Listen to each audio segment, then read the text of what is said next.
Kabulay, good morning. Yan, dito tayo ng sa Barangay Pook, no? Nadaanan na natin yung magandang ilog dito. So mukhang pwede na itong paliguan.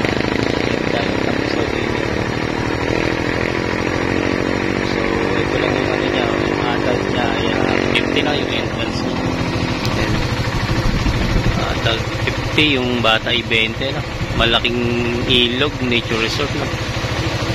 Ayan ang ano niya, yung Hidden sa Mariel na Mariel Hidden Private Resort na. So kung pwede na ito, haba ng lango yan.